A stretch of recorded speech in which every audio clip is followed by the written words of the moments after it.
Dear student, natural chemistry class के YouTube channel पर आपका स्वागत है।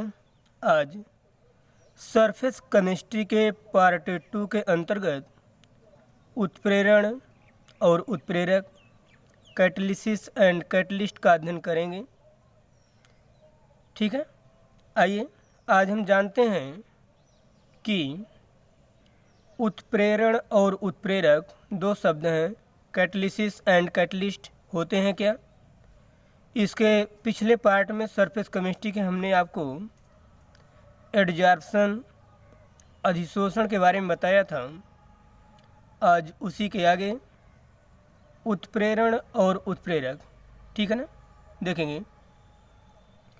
किसी पदार्थ की उपस्थिति से यदि किसी रासायनिक अभिक्रिया की दर परिवर्तित हो जाती है परंतु पदार्थ स्वयं अभिक्रिया के अंत में रासायनिक रूप से अपरिवर्तित रहता है तो इसे उत्प्रेरण कहते हैं।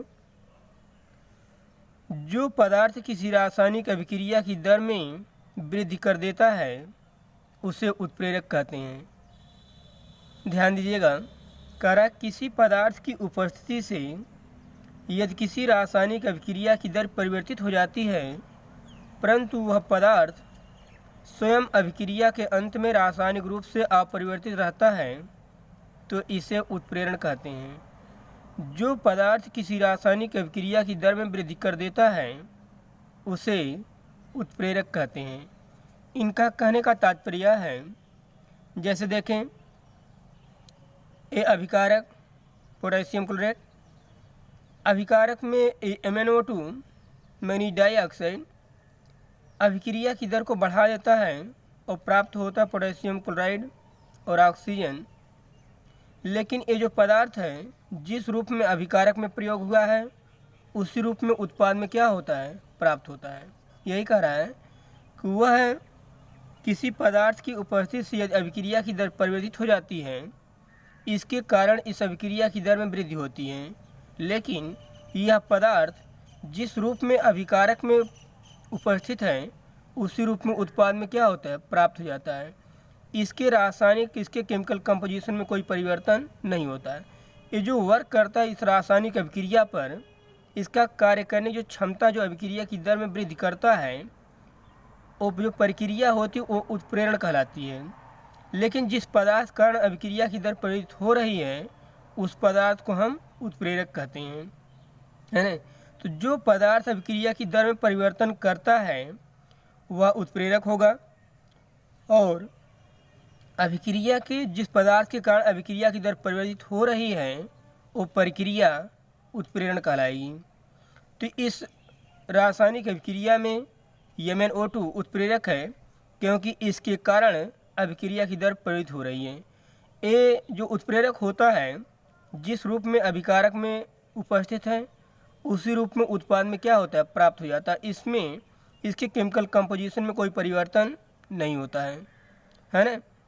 तो हमारा कहने मतलब यह है कि किसी पदार्थ की उपस्थिति से यदि रासायनिक अभिक्रिया की दर परिवर्तित हो जाती है तो वो जो परिवर्तित होने की प्रक्रिया है वो उत्प्रेरण कहलाएगी, उत्प्रेरण कहलाएगी, है ना।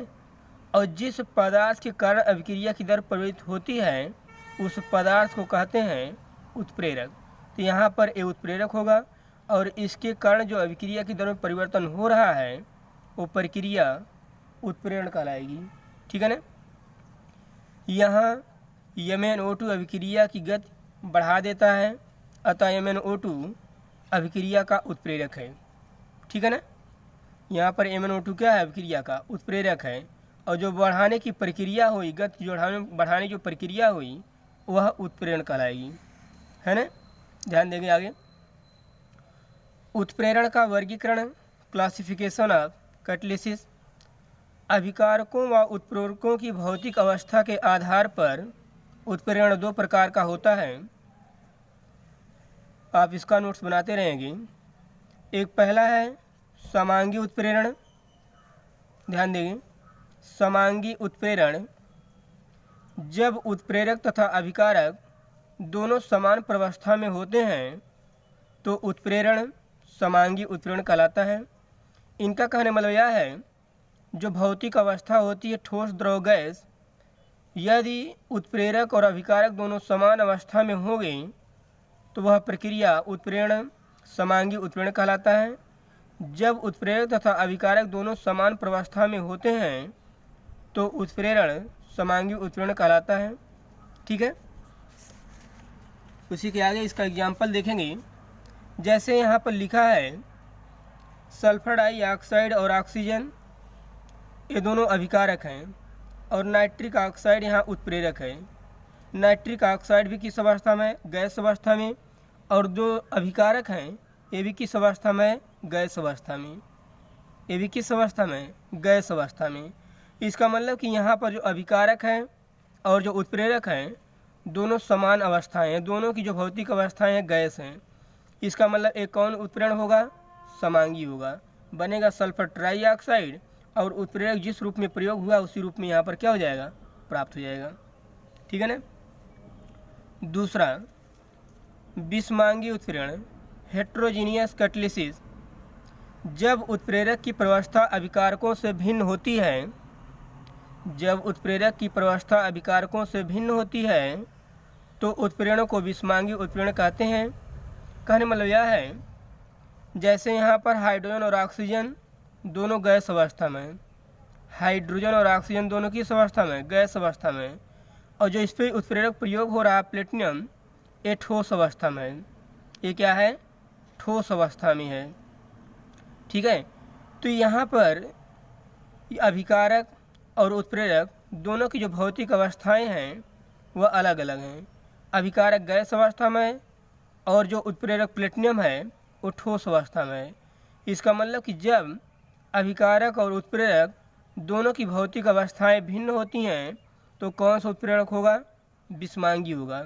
यही लिखा है जब उत्प्रेरक की प्रावस्था अभिकारकों से भिन्न होती है तो उत्प्रेरण को विषमांगी उत्प्रेरण कहते हैं। यहाँ पर अभिकारक H2O2 गैस अवस्था में, जो उत्प्रेरक है प्लेटिनम ये ठोस अवस्था में है। ठीक है, तो प्लेटिनम उत्प्रेरक जिस रूप में अभिकारक में होता है उसी रूप में उत्पाद में क्या होता है? प्राप्त हो जाता है। सिर्फ उत्पाद के केमिकल कंपोजिशन में परिवर्तन होता है। तो ये जो उत्प्रेरण होगा ये कौन सा उत्प्रेरण होगा? विषमांगी होगा। क्योंकि यहाँ पर दूसरा एग्जाम्पल देखें, N2 और H2 ये दोनों नाइट्रोजन और हाइड्रोजन गैस अवस्था में होते हैं और जो आयरन है जो उत्प्रेरक है ये ठोस अवस्था में होते हैं। इसकी भौतिक अवस्था क्या है? ठोस है। तो बनेगा अमोनिया और आयरन जिस रूप में यहाँ पर उत्प्रेरक प्रयोग होता है उसी रूप में उत्पाद में क्या होता है? प्राप्त हो जाता है। ठीक है, तो ये भी विषमांगी होगा क्योंकि अभिकारक की भौतिक अवस्था गैस और उत्प्रेरक की भौतिक अवस्था क्या है? ठोस है। तो यहाँ पर जब अभिकारक और उत्प्रेरक दोनों की भौतिक अवस्थाएं भिन्न होती हैं तो उस उत्प्रेरण को हम कौन सा उत्प्रेरण कहेंगे? विषमांगी उत्प्रेरण कहते हैं। ठीक है ना। आज हमने आपको उत्प्रेरक और उत्प्रेरण बताया। उत्प्रेरण का मतलब जब किसी पदार्थ की उपस्थिति से रासायनिक अभिक्रिया की दर परिवर्तित हो जाती है तो उस प्रक्रिया को उत्प्रेरण कहते हैं। और जो पदार्थ अभिक्रिया की दर में परिवर्तन करता है उसको उत्प्रेरक कहते हैं। समांगी हमने बताया कि जब अभिकारक उत्प्रेरक दोनों की समान प्रावस्था हो, जब दोनों की भौतिक अवस्थाएं समान हो अभिकारक और उत्प्रेरक की तो वह समांगी होगा। और जब अभिकारक और उत्प्रेरक दोनों की भौतिक अवस्थाएं भिन्न हों तो वह विषमांगी उत्प्रेरण होगा। ठीक है ना। आज का क्लास यहीं पर समाप्त होता है। नेक्स्ट क्लास अगले दिन। Thank you very much.